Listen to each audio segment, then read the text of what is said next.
we are educationists. And it's a very big responsibility that is placed on us.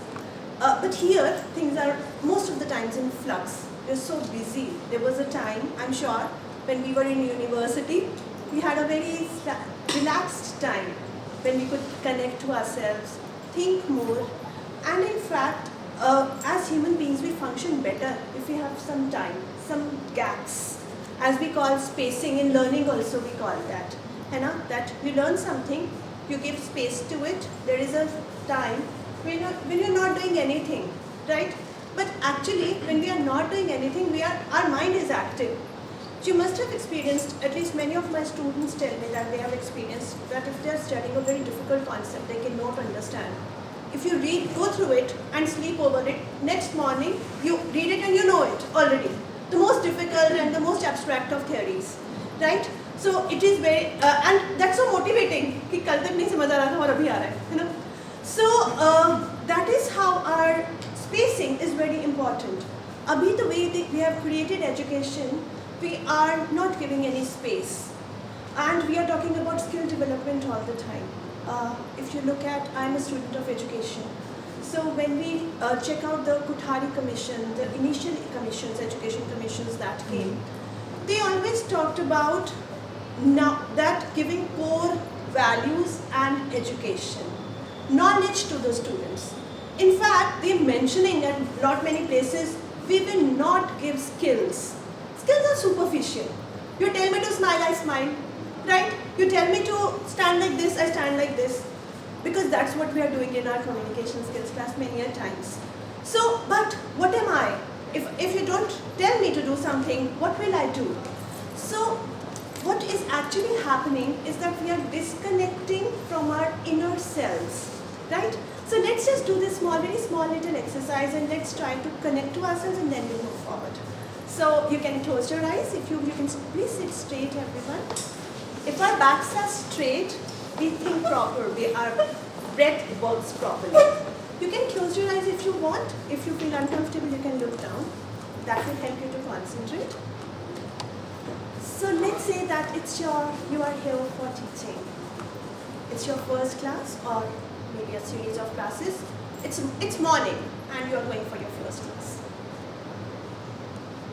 First and foremost, connect to yourself. What is your state of mind? Where are you? Are you centered? If you are not, bring yourself to the task at hand. The mind might waver. Why?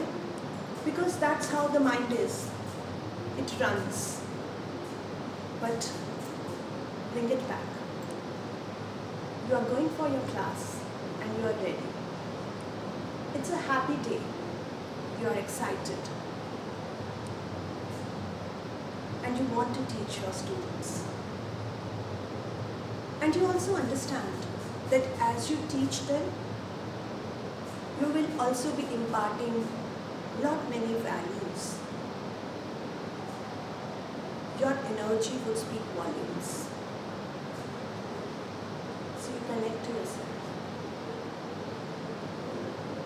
And you feel peaceful.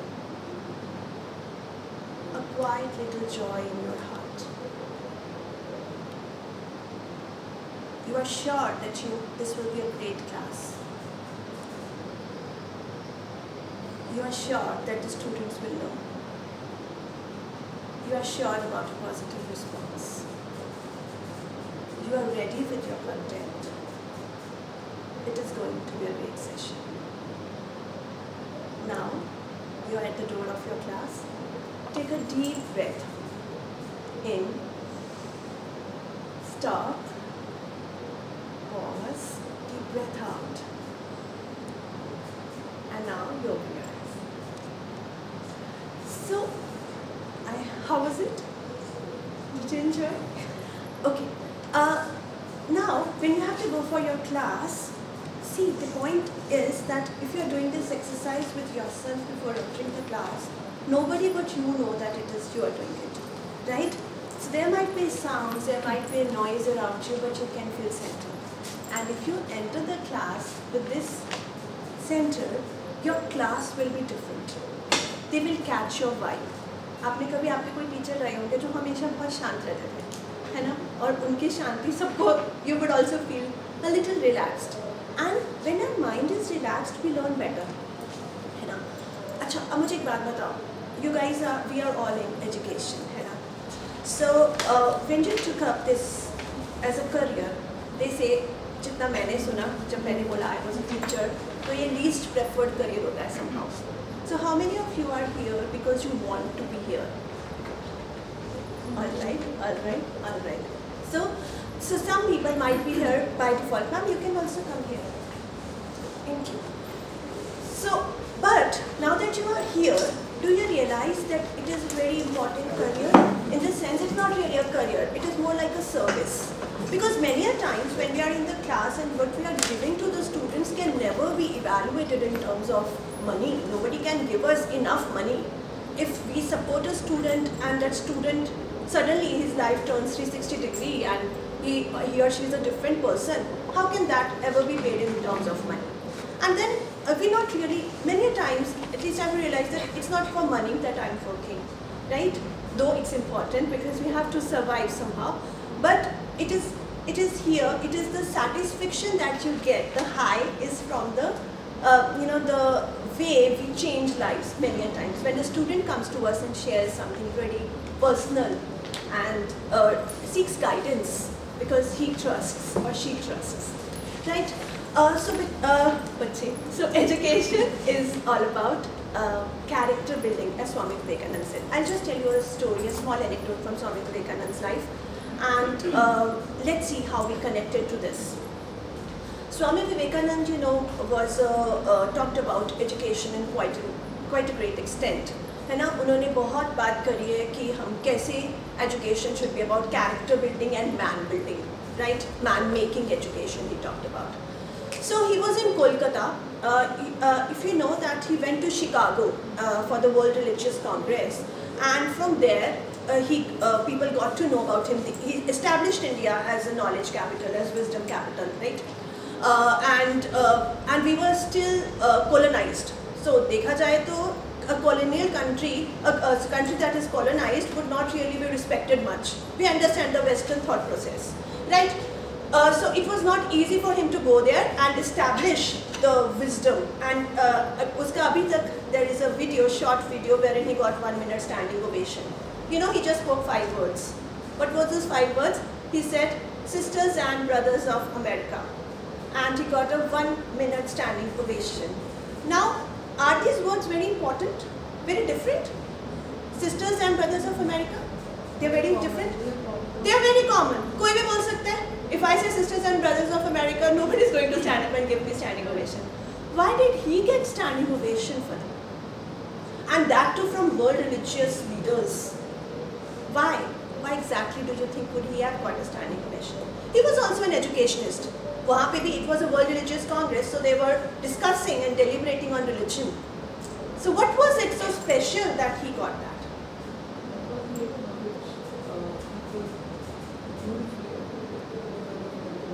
He acknowledged the people.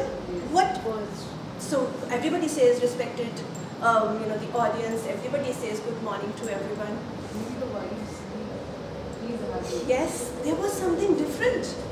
Why would, it is not the words that matter, it is the feeling behind those words, right? It is the energy behind those words. So I'm just trying to tell you the incident that I'm trying to talk about is once he was back from that congress, he was a proponent of education, and I'm very lucky that I got to study a lot about him. I did a course, somehow it happened, and I learned that, how great people think. So he was in Kolkata at that time, and that was the knowledge capital of India that time during the British rule. So they had one big state library, and Swami Vivekananda was in his room and well known. So he was at a position, in the ashram also. So he called one of his disciples and he said that, okay, go to this library and get me an encyclopedia. Okay. Now, I'm sure that once in our lifetimes we must have studied an encyclopedia. Is it fun? Is it totally fun, but for how long? 10 minutes, and then you say, what is this? You know? So this was, he also, and then you can't really, एक lifetime में एक encyclopedia खत्म कर ले, so it's a big thing. Otherwise it's not, है ना? It's core fact, very dry facts. So the disciple went to the library and he said that, I want an encyclopedia. Now encyclopedias are not in demand. So the librarian, of course, it would be somewhere in the down room or whatever. So the librarian went, he got that encyclopedia volume 1, he issued it. So it was all done manually, a lot of time was taken. He gave it to the disciple went back, gave it to Swamiji. And after 1 hour, Swamiji called him back and he said, I've read it, get me the second volume. So the disciple went back to the library and he said, sir, I want the second volume. So the librarian looked up and he said, you read it? He said, yes. Swamiji is reading it and he said, he's read it. He said, okay. Thoda sa edited, he got it and edited it, but he went back and he got the second volume, issued it, and the disciple went back, gave it to Swamiji. And, Swamiji, after an hour or so, Swamiji again called him and he said, I've read it, get me the third volume. The disciple, now in our Indian tradition, we never question the guru, है ना? जब जैसे भाई लैना ने को उन्होंने कहा था कि ऊपर रात को 12 बजे go upstairs and you put the clothes to dry and get them back. So he was taken to be the next guru because he was the one who unquestioningly did that, you know. So this disciple also was taught in the Indian way of gurus and shishya tradition, and he did not ask anything, and he went back and he said to the librarian, this book has been read, please give me the third volume. The librarian looked at him and he said, so you've read this? He said, Swamiji has read it. You are making fun of me? So no, I'm not making fun of you. This has been read because my Swamiji said that he's read it. So he said, I am not issuing you the third volume. Get your Swamiji here and let me check that if he has really read it. So the disciple went back and he said this to Swami Vivekananda that the librarian refuses to issue the book. He says, you have to prove that you've read it. So he said, no problem. Now people who are great, they will be humble, you know? So they do not say that, okay, the world knows me and this librarian, he cannot issue one book. But he did not question and he went there. So the librarian, let's say there was these volumes, all 3 volumes lying there on the table. So the librarian said that, okay, you have been reading these books? He said, yes. He said, okay, all right, so I'll test you. He said, okay.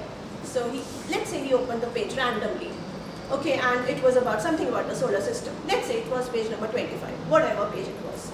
So he said, on page number 25, we have some information about the solar system. So can you tell me what is it all about? So Swamiji said, you want me to tell you exactly, verbatim? So he said, yes. So word to word, he repeated this, second line, third line, as if he's reading. He said, on page number 26, we have this information, it's a real true story, it's there in his works. He spoke out the 26 page number as this. He said, you want me to tell you what is on page number 24? The librarian said, no, you are the only one who's reading. But tell me, how did you manage that?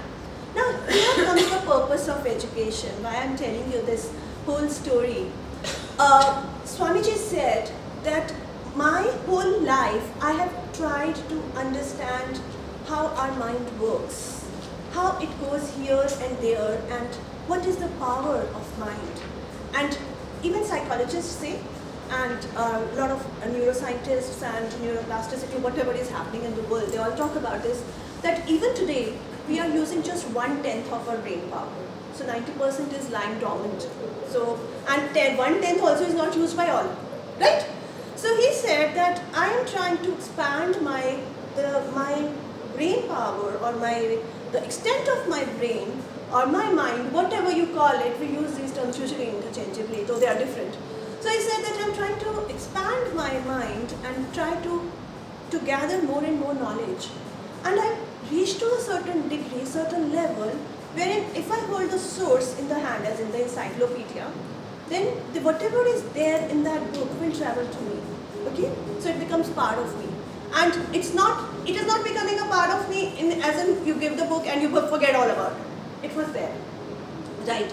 So he said, but the universal source of knowledge is so big and so huge that the day I can connect to it without a source, when I don't need an encyclopedia to hold in hand, to see and know what is there, when I can connect to the universal current, sound, knowledge field without any medium, I will say that I have understood the power of the brain or the mind. So, my dear colleagues, this is the whole point. When we are going to the classroom, we are trying to just cover a certain part of syllabus. We are not wrong. Why? Because there is so much pressure, right? We have given those planners and we are trapped through the different systems. It's not just in this university, everywhere in the world. Even in schools, teachers say that where is the creative freedom to do anything, you know? But the system is there in place, whatever the system is. But we have not been stopped. There is no rule that says that we cannot go beyond, right? But for that, we need to know that we have to go beyond.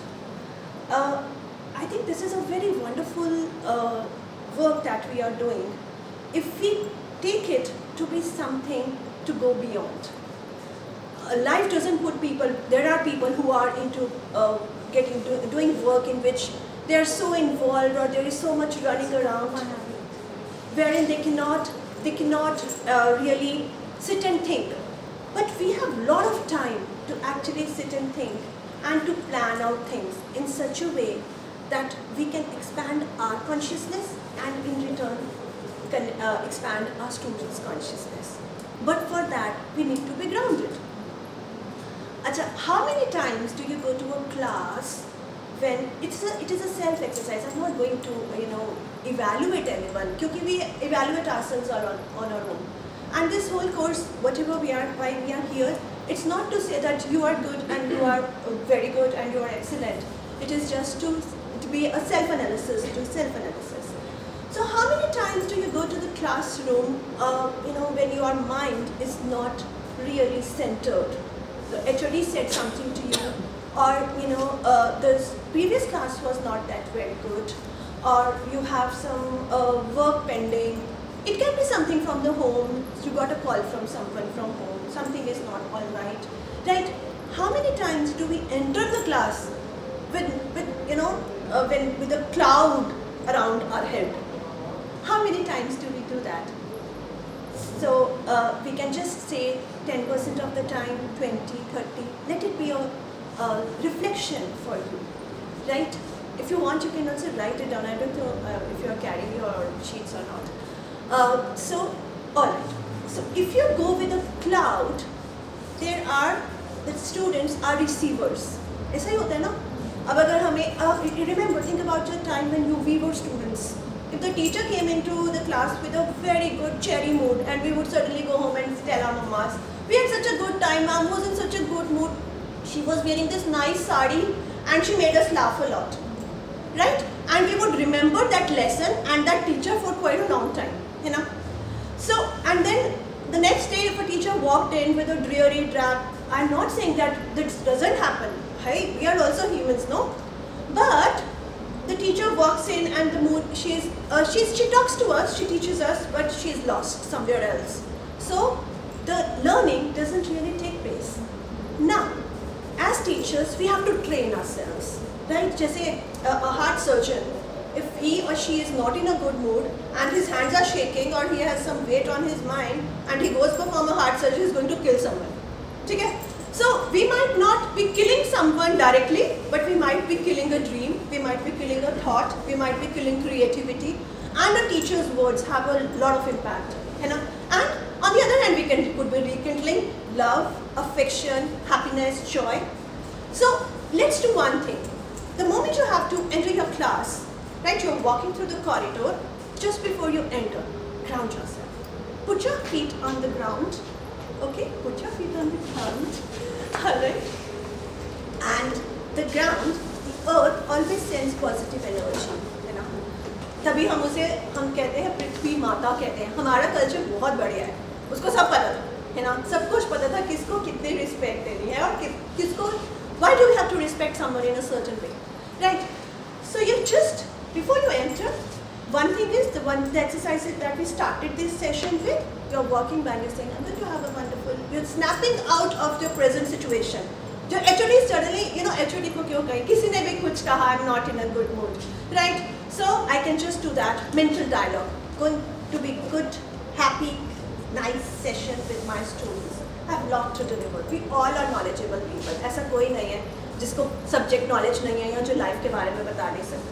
But we don't have to be lost in the labyrinth of thoughts, right? So before you enter, you can just put your feet on the ground. You can actually tap. That activates our nervous system, the parasympathetic system, and our backbone. जो जिसको हम कहते हैं सुषुम्ना नाड़ी है हमारी पीछे, ठीक है? So it gets aligned and the energy flows from the earth to this center, medulla. It gets activated और यहाँ पे हमारा cortex रहता है. It also gets activated and suddenly you will feel that your eyes open up. जैसे हम coffee पीते हैं and we say, my eyes opened up. करके देखो. Okay, British China, let's do it. It's a very beautiful thing to do. Nobody knows you are walking into the class and there is some nonsense playing in the head. है ना? So what do? You walk, this is the door, so you do this and you will feel your backbone actually straighten up. करके देखो. So you're walking by, tap, does it straighten up?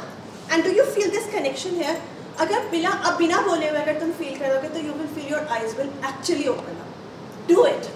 अगर तुम उसको connection के साथ करोगे, दूसरा feel foot करो. This.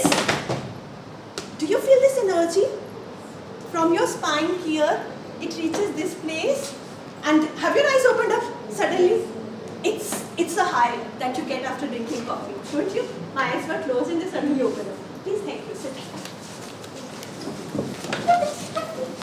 So, many times during the class, it can happen. अभी बच्चे भी तो उनके लिए भी, because they are also getting trained, है ना? And the training says, if you are in army, you might have to get up, the students, their age, they might have to get up at 3 in the morning, run through the, the jungles or whatever rivers, go through the rivers, and sleep at night. And after, and even then they might be, we have heard and we know that they might be asked to get up after 1 hour, after 15 minutes, and go run again. है ना? So if they don't get tired, why do students get tired after 6 hours of study? It's the mind. The mind says, I'm tired.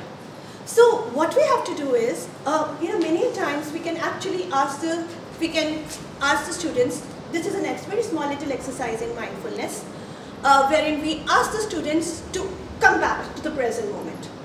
Now what happens is, this brain of ours is like a erring, truant child who runs here and there. Okay? And it is, we have spoiled it. Why? Because we didn't know that we were indulging in with him or her, whatever gender you want to assign to it, or it, for a very, very long time. So the moment things are not going, we are, even if I am talking to you or you are listening to me, your mind might be going, khana khaya tha, abhi wahan jana hai. So it might be going here and there and dancing around and then coming back to the moment. So that is what might be happening in the class. So what do? You suddenly bring your mind back, and you can also train your class to bring their mind back, right? As in, you're teaching something and you might say, okay, all right, 1 minute, can I have your attention? Where are you? Come back to this moment. So that is an exercise in mindfulness wherein we come back, we become mindful of what we are doing right now. We become conscious of our present. So we come back to it and we center ourselves. What do we actually, this is actually what we do in meditation also. If you ever sit in meditation and you talk to some spiritual guru or you talk to somebody who has been spending a lot of time in meditation, they say the mind would run here and there, it would dance around. And you might be sitting with focusing on whatever your breath, or you might be focusing on whatever the technique you are following. And you will realize that I started with focus and now I don't know, I'm planning about my 20 years from now what I am supposed to do, or I'm in my past when somebody in that place did something wrong to me and I am getting very angry. So what do you do in meditation? You bring your attention back. right? You'd bring it back to the present moment. I'm sitting, it's okay, right? If you were back in that moment when somebody had said something to me when I was a 5-year-old child, you said it's okay, come back. You are now very comfortable. So same thing goes when you are educating people. Education, again, if it is just about teaching them what is written in the books, then we are not educating, you know? So we have to educate, maybe re-educate ourselves also, because somehow we were also not taught this. This generation is very lucky, very blessed, because these things have been included in school curriculums now. In most of the schools, there are schools by जहाँ पे humanistic education provide की जा रही है. Arizona में I met someone who उनकी कौन सा school है, New Humanism. He sits here in Sector 9 Chandigarh, and he's a Swami, and he said that we get funds and we have established some 16 schools all over US which teach students meditation. They also have a campus here in around Chandigarh. So these things, I remember when I was at least growing up, these things, if somebody would say that I went to the temple or I go to this, so it was, they might be made fun of. It was not really considered very good. अच्छा तू पूजा करके आई है, क्यों पूजा करने की क्या जरूरत है? So there was a time when these things were not really looked down, but not really what were